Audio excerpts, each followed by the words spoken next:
Welcome to Revit Crash Course for Architects, Session 4, Modeling Walls and Spaces.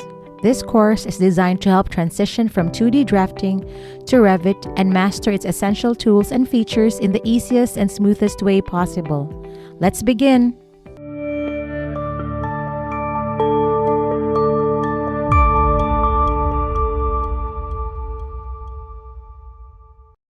Today, we'll learn how to model and modify walls.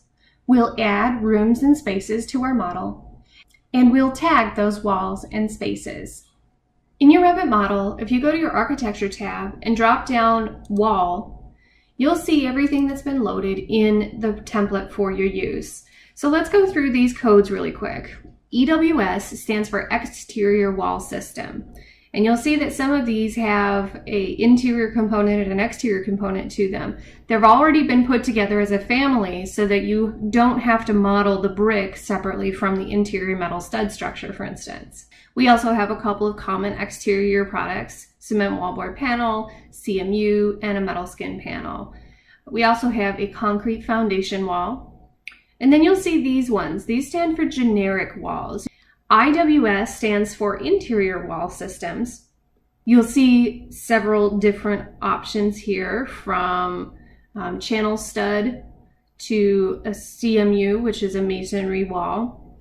I'm showing some corridor walls and demising walls. These might just be for space planning purposes. And then we have metal stud walls of different sizes. I also have an interior wall system for stairs and elevators at 8 inches. SOF stands for soffit system. What you're seeing here is this is a 3 5/8 inch metal stud, and then it has gypboard on only one side. If I go to an interior wall system MTS and I have gyp 2, that means that there's 2 layers of gypsum board each side. So this would be a 2-hour rated wall, for instance. This would be 2 layers on one side, 1 layer on the other side. This is used for sound control, often in healthcare projects. So let's start creating our exterior wall system. I'm going to drop this down and I'm going to select my single skin metal panel. When you zoom in and you start your wall, you can see this here, a location line. Well, it's easier for me because I already have my exterior identified to change this. So instead of the wall center line, I want it to be the finished face exterior. That way, when I draw my wall, it's drawing from the exterior face. You can see where that blue line is. If I go back to that wall center line and I pick the same point, you can see now my wall is along that center, and that's exactly what I don't want. So I'm going to go back, finish face exterior, and I'm going to draw around my perimeter. Okay, so in no time flat, I have an entire exterior wall system. I can select them one at a time to change their properties, or I can hover over one until it highlights blue and press the tab key, and it will connect to all of the walls that are in a chain. So if I press and unpress tab, you'll see how the other walls on the side turn from black to blue, and that means I have selected all of them. So now I want to come over and I want to take a look at all of these properties. The base constraint is the level that the walls start on, in this case, the first floor. Top constraint, you'll see, is unconnected right now. I want to change that because I know that I want my walls to go up to a certain height. So I want to connect them to the top of wall level. And you'll see that this automatically changed the height of the walls. Previously it was 20 feet, now it's 14 feet because that's what our level is set to.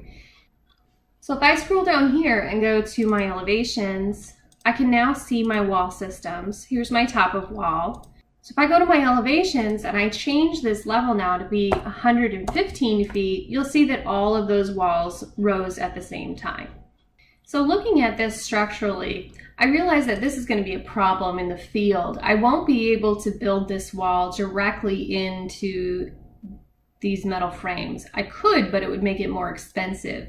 So I'm actually going to move and bypass this wall against my columns. And it'll slightly change the overall square footage of the building, but in the end, it's going to be much easier to construct. All right, so now I have all of my exterior walls placed and adjusted. Let's go into this family and see what it's constructed out of and see if we might want to change anything about the family. So if I go into my properties and I edit the type, it will open up this dialog box. You'll see the type here. You can rename any of these or you can duplicate them. Anytime you're creating a new wall system, you want to duplicate. And it's best to use an existing wall it's best to use one of your existing wall types to build from because it will already have the materials loaded into it that you want. So here you'll see another radio button under structure. This is what components that family is built out of. So if I click on that button, you'll see here, it gives me a total thickness, and you'll see some information about the thermal resistance and the thermal mass of the wall. None of this information is filled out. If we were performing an energy model analysis, I would provide all of that info, but we're not for the purposes of this training session. So I'm actually going to open this little button down here. This is my preview, and I can see in plan view or in section view what my wall is going to look like. So I can tell all of the layers. I know that I have gypboard on the inside, metal stud, a sheathing board, insulation, some kind of furring system, and then my exterior metal panel. And you can also see that here in this dialog. So each of these is assigned a particular function. You have to have a certain order to how your walls are set up. You always have to have a core boundary, and that would be your main structure. Each of these materials is actually tied to Revit's material browser. So you'll see that these have been preset in the template. The only ones that we would really want to change would be the exterior wall, so that we might want this to be a different finish or something, maybe a different color. Other than that, you're going to keep these as existing. This dialog is a little tough to see, so I'm going to pull it out a little, and then you can start seeing a little bit more. So right now on my exterior side here, going in, I have my panel, which is a corrugated finish. There's my 7/8 inch furring. I have 2 inches of thermal insulation here. Let's say maybe we wanted to increase that to be 2.5, just to get a little extra R value. Now, if I added 1 more 1/2 inch to this and changed it to a 3-inch wall, that would be even easier to work with because it's a 1 foot total exterior wall dimension. So I think that's what I'm going to do. Interior finishes for my structure, this actually is not the right product here. I don't want an interior gypboard finish showing here. I want to change that to maybe a wood sheathing. So let's open up this material dialog again. I'm going to type in sheathing. And you can see that multiple options come up. In my case, I'm going to do it out of polyarticle board OSB. There's my stud layer, and then there's my interior finish layer, which is fine. Now, all of these options here talk about how the wall looks. So if I go back to my plan view here, and this wraps, you'll see if I change that, my view of my wall completely changes. In general, you're going to want all of your finishes to wrap, but you might find a couple of occasions where you don't want them to for some reason. So that's important to know what these check boxes are for. Again, every item needs to have some kind of a structural material because it's holding itself up. In general, you're never going to change these boxes because this is something that is used in Revit to analyze things. If I wanted to add a layer to this wall, I would do that here. So I could insert and it would automatically add one. You'll see now it put it in here. Let's call this our air and weather barrier. I'm going to press the down button and I'm going to move it to be right outside my wood sheathing. I'm going to click on the button, and here you can see a vapor moisture barrier. In my case, because this is cold climate, it's going on the outside of the wall, and we're going to put it here. Any material that has a function of structural, thermal, or finish has to have a thickness. But in my case, this is a membrane layer. It's very thin. I don't want that to show. If you set it to membrane layer, that will allow you to have a 0-inch thickness. Okay, so I'm happy with our exterior wall now. I'm going to say okay. It brings you back to the previous dialog. You can scroll down and see a couple more of these options. This is where I might add in some of the thermal resistance info. Now this identity data, this is going to come up when we try and tag this wall for our construction documents. So in my case, I want to give it an identity. I'm going to call this EWS1. So you'll see with some of these other items, such as cost, this is a parameter that I could set. So if I know how much this exterior wall assembly costs per square foot based on RS means, or maybe from information that my contractor has given me, I can type this in, and there's a way in Revit that I could create a cost estimating schedule. Revit will automatically do a takeoff of all of the quantities that you have modeled in your project. So it's pretty cool. That's a little bit more advanced than we're going to get into this training session though. So I'm going to click OK. And now you'll see that all of my walls automatically adjusted in their width. Because I had them set to exterior based, you'll see that the width increased and pushed the wall to the interior side. It's not really what I wanted. So I'll have to go through and I'll modify each of those again. Or I could undo that. And now that I have all of these set where I want them, I could change this location line to the finish face interior. Now, if I change the width of my wall, so let's go back up here, we'll edit, we'll change this to 3 inches like we did last time. In this case, I'm just going to leave off that membrane layer. I wanted to show you how to add materials. We'll say OK, OK, and now it grew to the exterior side. So that can be a really handy thing to know if you have to modify a wall. This location line will tell you where that dimension is going to grow. So in my case, I wanted it to grow out. So let's get started with some of our interior walls. I'm going to go back to my architecture tab, drop down my wall. In this case, I know that I'm going to have a 6-inch metal stud, but I don't see that on my interior wall system list. So here's what I'm going to do. I'm going to select my 3 5/8. I'm going to edit this type, and I'm going to duplicate this, and it's automatically going to ask me to rename this thing. So I'm going to take 3 5/8 out, replace it with 6, delete this 2 that automatically showed up at the end, and now you'll see I have a new wall type, 6-inch metal stud, jip jip. I'm going to edit this. I'm going to change my 3 5/8 here to 6-inch. And now I have an interior wall system type that matches my exterior wall stud thickness. Now for my wall center line, I'm going to change this to my finish face interior. And that way, when I grab this corner and I connect these walls, they'll automatically land where I want them to land. Okay, so here I'm seeing a little bit of a conflict. For structural purposes, it's going to be much easier if these walls are continuous, right? So I'm actually going to align this wall with my interior wall. So what I've done is I've hovered over my interior wall, I tab until I get the interior surface. I'm going to do the same thing for my exterior wall, and then when I click them together, you'll see that they now align.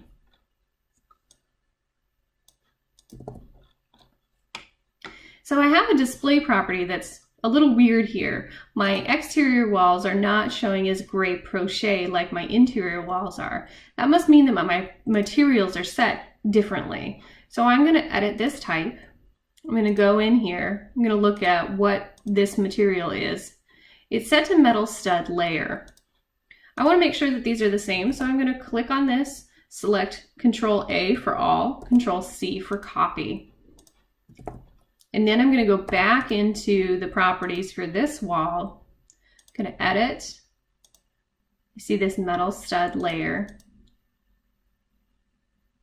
with insulation. That's why they're appearing differently. So I'm actually going to change this to just be metal stud layer. And any insulation that I'm going to use, I'll show in my sections. That way now all my walls look the same. So now that I've got this wall lined up, I can just copy this with a base point, bring it over to my other side here, and now I have the beginnings of my structural bay. I need to realign this wall. Again, hover over it. You'll see it automatically goes to the center line. If I tab, it will allow me to select the exterior, tab, and align.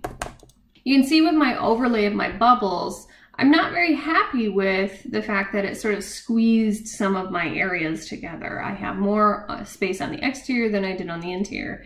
And that's based on how much space we put in our bays. If I zoom in on this, I can dimension. So if I go up to annotate, I can do an aligned dimension. I've lost about 1'6". So that tells me I'm going to adjust my structural grid. I'm going to take these members and zoom out.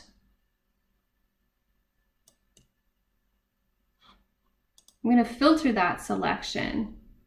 So I don't want any of my detail items, tags, or groups. I just want my grids to move and my walls to move.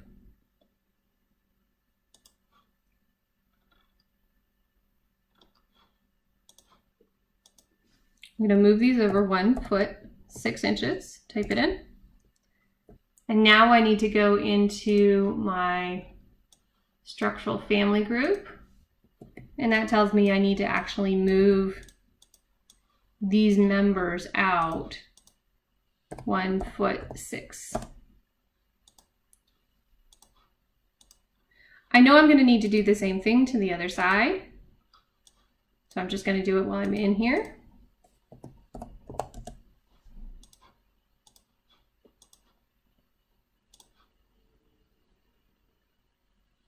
Now, if I change my view and I go back to my plan, now all of the structural members on this side have moved to be in alignment with where I want the interior wall to fall. Okay, so now I'm going to take all of these walls on this side. Again, I'm right dragging. I'm going to select the filter. I'm going to detach all of these. All I want are my walls. I'm going to grab these 2 grid lines.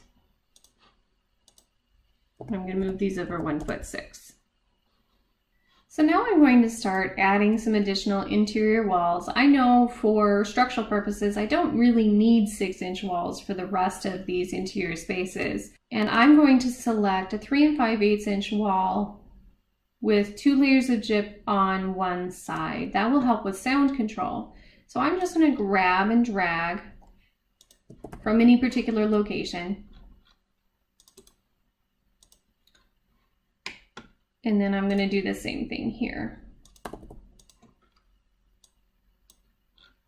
Now, before I go creating any other spaces, I want to check these dimensions. I want to make sure that everything makes sense when I'm laying stuff out in the field. Whole dimensions are much, much easier. You can see this is an ugly dimension. We don't want that. So if I actually dimension from my face of stud to my face of stud here, there's a really strange dimension that's happening. So I'm actually going to click on this wall and I'm going to change this so it's 29'6" exactly. So now that will help me correct these weird fractional dimension problems inside here. I know for a massage room that a good length would be 12 feet.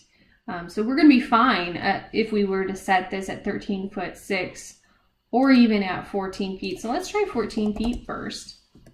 All of these rooms were a little bit less deep, and that's fine. So I'm actually going to take my corridor wall. I'm going to mirror it so that my 2 layers of gyp show up on each side.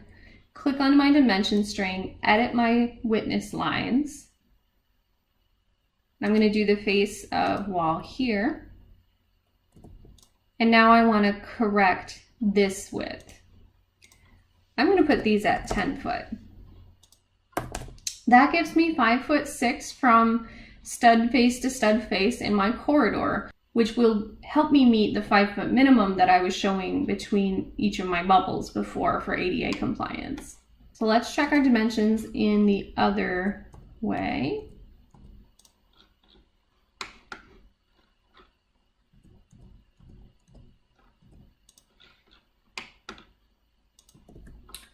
That one has some odd dimensions here too. We're actually going to change this to be a little bit larger then.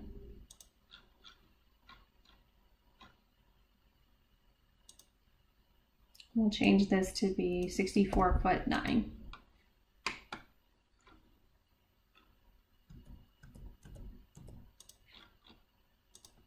Now I'm going to fix this dimension, and I say we'll set this one to 17'8". By setting up your walls this way, you've simplified the dimensions for the contractor to lay out. So you need to remember that Revit is a very exacting program, again, down to 256 of an inch, which no one can possibly build to that tolerance in the field. I prefer to go to inches, half inches, quarter inches if I have to, 1/8 inches if it's an existing space. I very, very rarely go anything less than that because it's simply not practical in the field. So if I look at my layout here, my 14 foot by 17'8", it's actually a little bit bigger than I wanted my couples massage room to be. And I'm concerned that I won't have the clear dimension that I want for these massage rooms when I get there. So I'm going to copy this wall down. And I want to make sure that I've got at least 10 foot clear for the smaller massage rooms.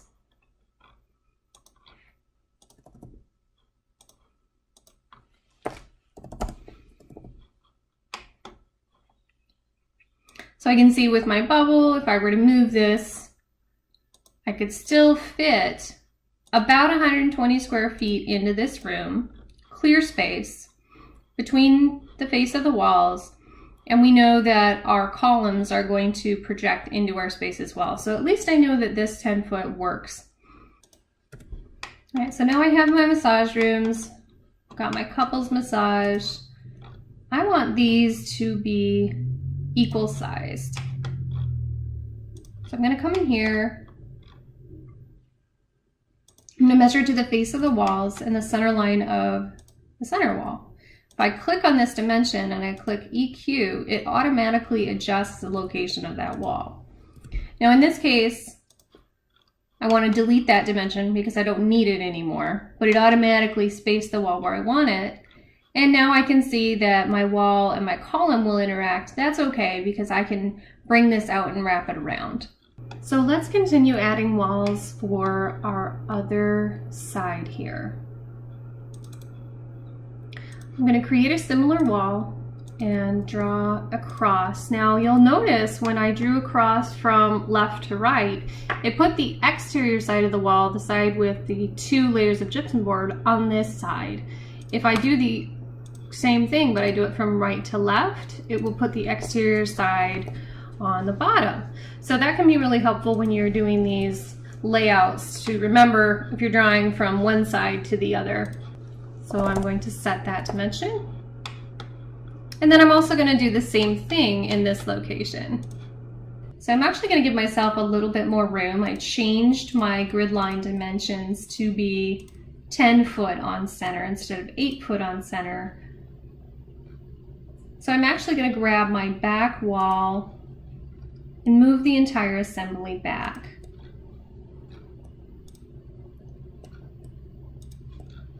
Select the walls to highlight.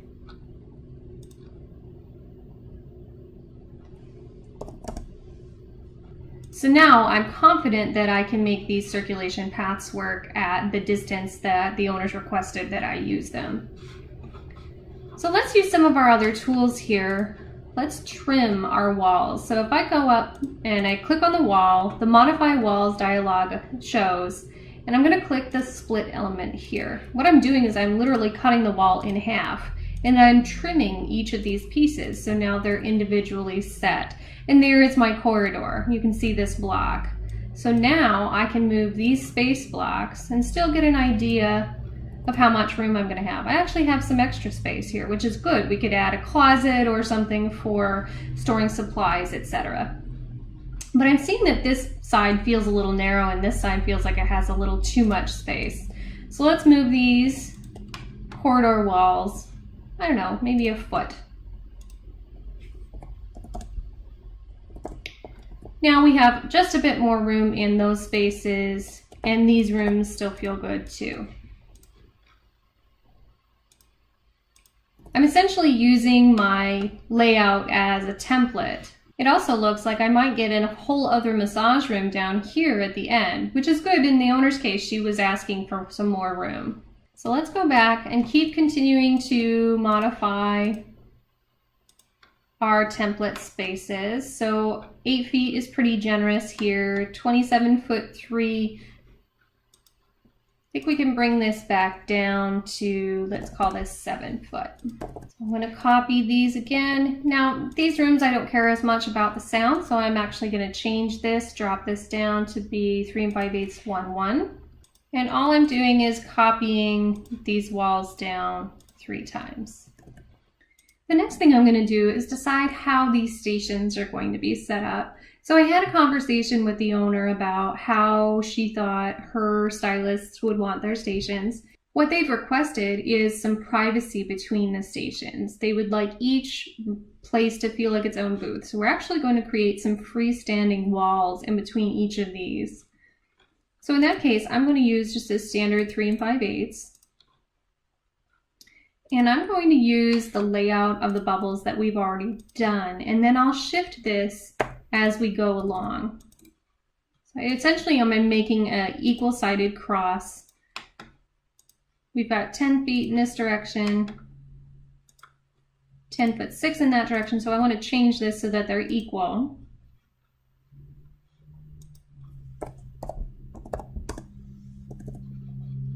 You can see that gives everybody a little bit of breathing room. Now, these bubbles are not rooms, they're areas. So I'm going to show you how to outline an area. You're going to go back to your architecture space. You're going to put in a room separator. All this is a line basically that's showing where an area is separated from something else. In this case, I'm getting an error message. It says highlighted room separation lines overlap. One of them might be ignored. So that tells me that I've already got something else there and I can't even see those. So something's going on. I need to highlight these and unhide by category.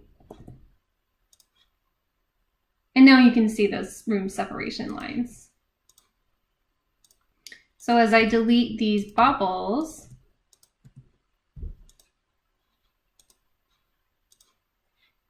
I can overlap these.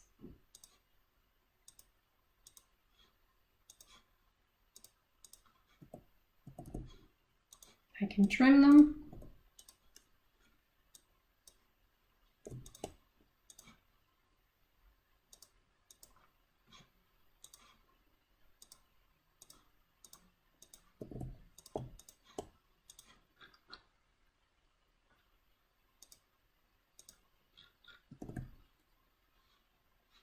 So you can see if I were to add a room, it would be its own space.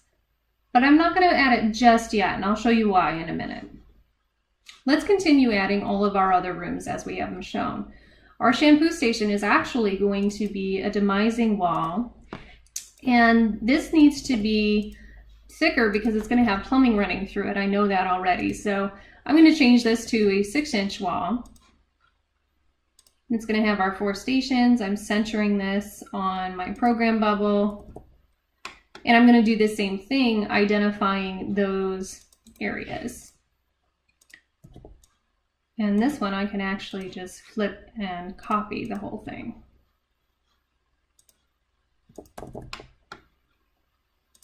So now I've quickly laid out my stations and my shampoo area.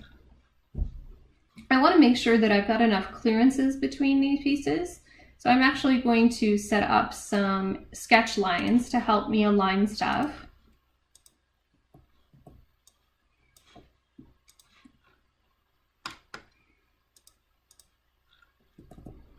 And I want to make sure that I've got enough clearance between these from the end of this wall to the end of the clear space. I really want that dimension to be more like 3 feet. So I'm going to move this here. And it's still technically selected, so then I'm going to move it 3 feet back. And that's just a simple way to get them aligning. Okay, so now I want to make sure the ends of my walls meet.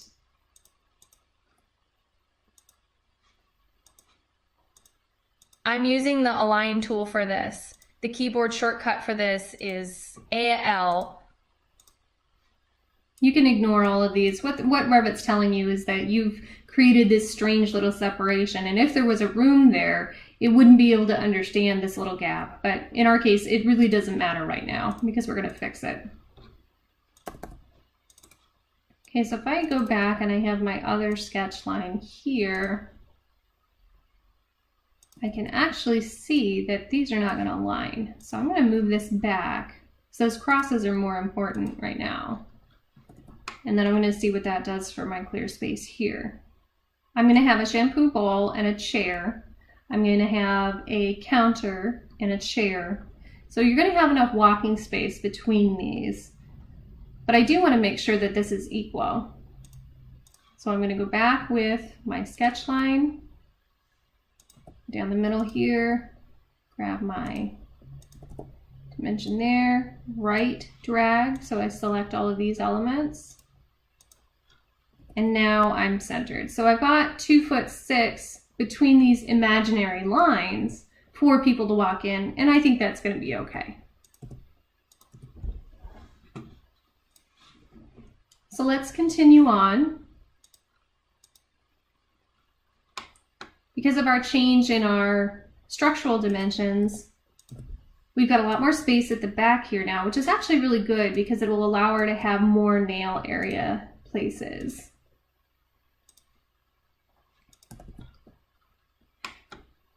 So now I have a whole space for circulation along the back now.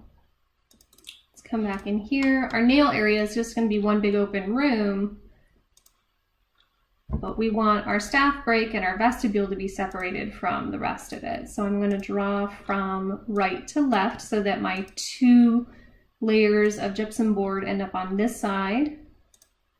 And then I'm going to align it there. And now this whole space can be my nail area.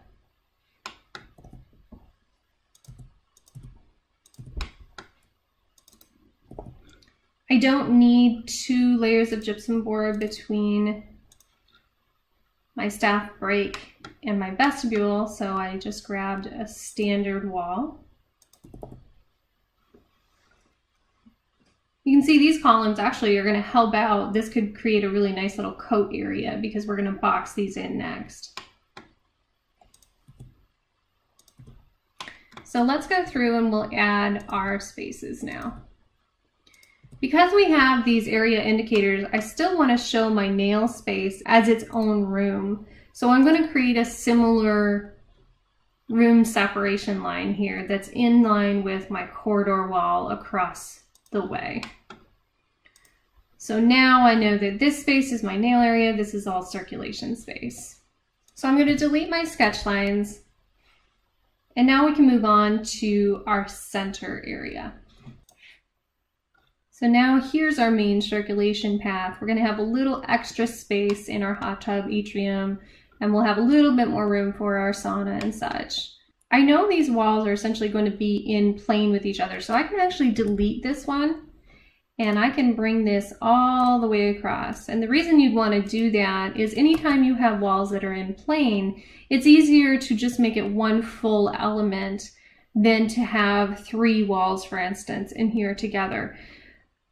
That way, you're sure that you're never going to get some weird fractional offset of the wall or something like that. So wherever you can, it's best to continue your walls across like this. I can do the same thing on the other side, dragging it across. So now I'm going to create similar walls. I'm going to line them up.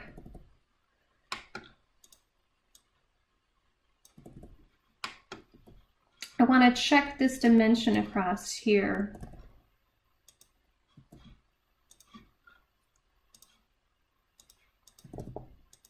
So let's just set this at 8 feet. I'll give us a little bit more room in our sauna and our steam rooms actually. So now we can mirror this. Now the other side is 8 feet and we're sure that these are equal. I'm going to trim this wall.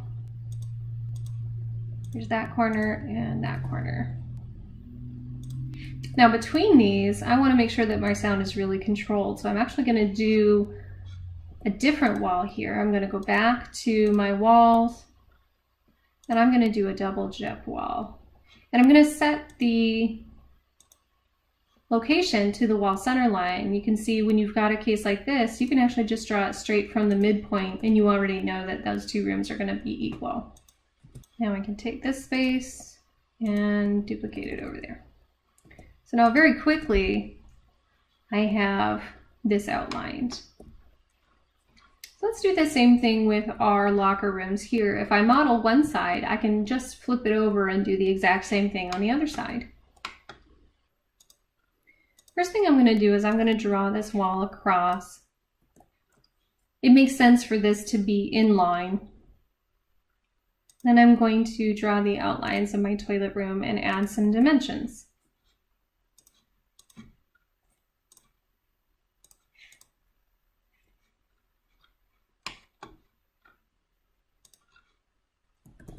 So something was going odd with this dimension here. Sometimes you need to research where that bust is coming from, and it turns out that it's right here. So I want to actually shift this wall and this wall so that that is no longer an odd dimension. I'm going to move it back 69 2/56 of an inch. And then I'm going to move it one more time 1 inch, because 4'6" there makes a lot more sense. And I should actually do the same thing for my vestibule. Again, whole dimensions are always easier, so we're just going to change this to 6'8". Okay, so now we can go back to this. We can reset this to a 12'6". In this case, I'm going to leave this because it's more important for this wall to be in line. As I'm laying out my other walls, I want to try and get them the right dimensions. So 6 feet is pretty good for a vestibule wall. It's about the same as what my corridor was. I'm going to bring this wall across, and here you can see that I'm actually going to have an angled wall. So there's two ways to do this. I can actually draw it starting here, and you can see that it will automatically give you this angled dimension. But then this is sort of an odd corner, and I don't really like how that's lining up. So the other thing that I can do is I can draw where I want my corner, my center wall to go along. And then I'm going to right click on my corridor wall type, create similar, come back over here. I'm going to set my location line to my wall center line.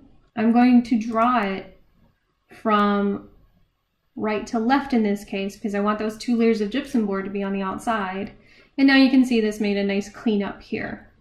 And we're still at the 45-degree angle. I'm still concerned about noise from the office and the mechanical room, so I'm going to continue with that 2 layers of gyp wall.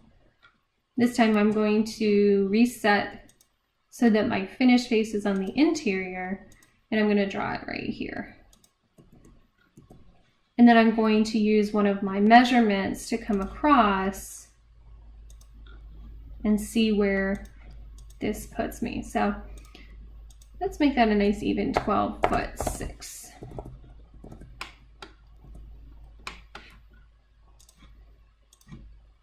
Now I can trim up my corners like this. And I can decide, this kind of feels a little awkward in here, so I know we've got more room. I'm going to actually increase my vestibule depth. And now that feels a little bit better. So I'm going to right drag and highlight all my program bubbles, deselect my wall, and I'm going to move those up so I have those for my drawing reference below. So let's go back and we'll clean up this odd dimension here.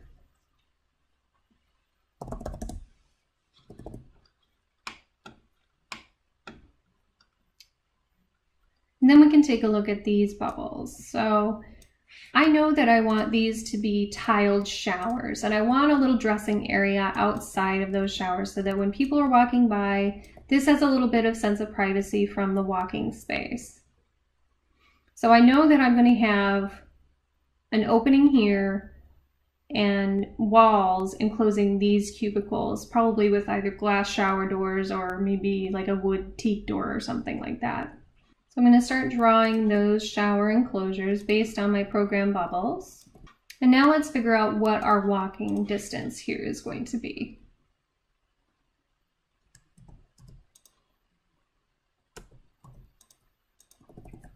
So clear space there, that feels a little narrow. Minimum clear space I would want would be 4 feet in there. So I'm happy with the arrangement of the walls as I have them now. So now I'm just going to clean up my dimension string.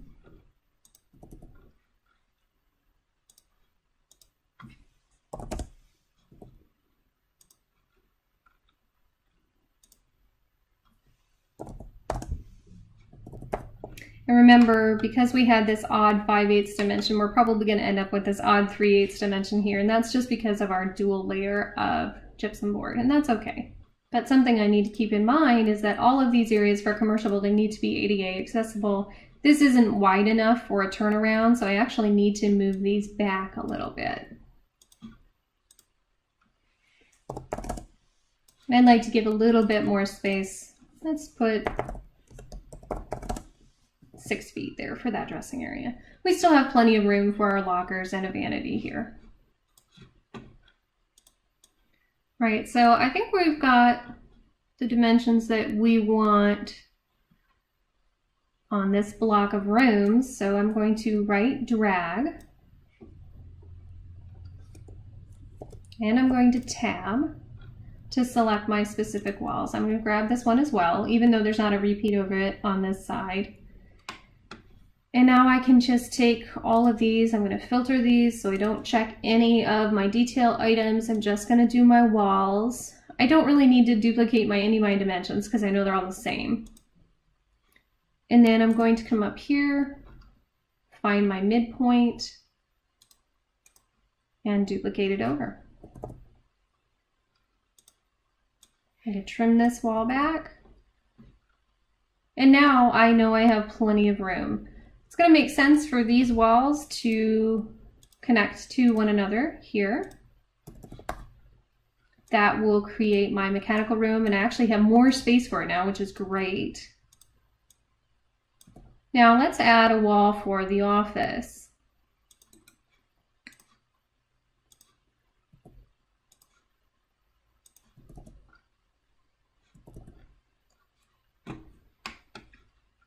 And you'll see the office got a little bigger too. I want to add a wall here to create my vestibule. I know it's going to be 6 inch. I set my finished face to my interior and draw from right to left. So now I've got that. I'm going to leave my desk as an open space because this is actually going to be a piece of furniture for us. But I know that I've got my clearances that I need around that. So now we can really get rid of all of our program bubbles and our underlays. I'm leaving all of my reference arrows because that's going to help us in the next video identify where our door openings are going to go. All right, so now I've got all of my walls in. I need to add more of my rooms. So if I come up here, you can see where we've already added rooms. So we're going to continue, and I'm going to go from front to back, left to right.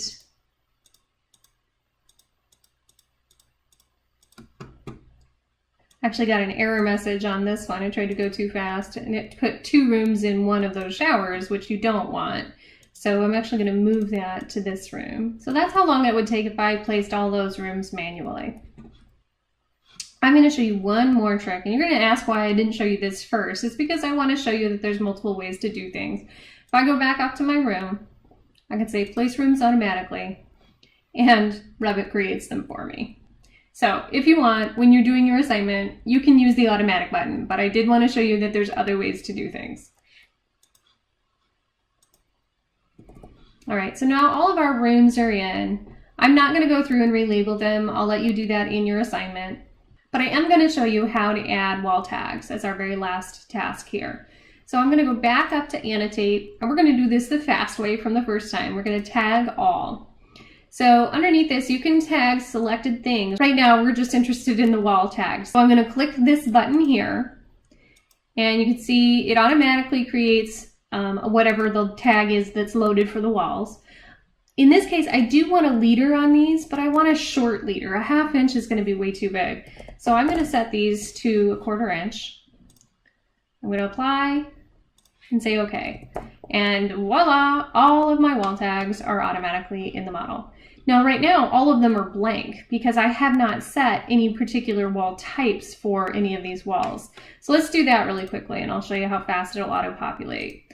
So let's shift this over because we know that this is actually in the way of that dimension. I'm going to click on my exterior wall. I'm going to edit this type. And under here, under type mark, I'm going to put in EWS1. And you can see that it automatically fills out that tag for any walls with that type. So we're going to do the same thing. So our typical wall partition types start with a 3 5/8 inch wall with 2 layers of gypsum board, 1 on each side. So this is usually our partition type 1A. So I'm going to go in here, edit this down to my type mark. I'm going to type 1A. Now here's all my 1A walls. A 1B wall, when I tag these, I actually want the tag to end up on the side with 2 layers of gypsum board. I'm going to come back in here, type mark 1B. You can see how very quickly you can populate all of those items in. You just want to double check that Revit did not put your tag on the incorrect side for that 1B wall. Here, I need to switch this one. And in this case, I actually have a 1C wall because this has 2 layers of gypsum board on it because of sound. And actually, in this case, it's not going to be gypsum board because these are saunas and spas, but we're going to change this wall type anyway. I'm going to edit this, type mark 1C. Now, these walls, these are a different family, you'll remember, because they're 6 inch. So I'm going to go in here, and this is going to be 2A. And I actually don't have a 2B wall because all I have are the 6 inch walls with 1 layer of gyp on each side. All right, so that's it for today. Thank you very much for sticking with me through video 4. I'll see you next time in video 5. This course is provided by MGS Global Group. We provide Revit, ArchiCAD, and AutoCAD drafting for architecture and design firms. Feel free to reach out to us if you need production drafting at mgsglobalgroup.com. Don't forget to subscribe.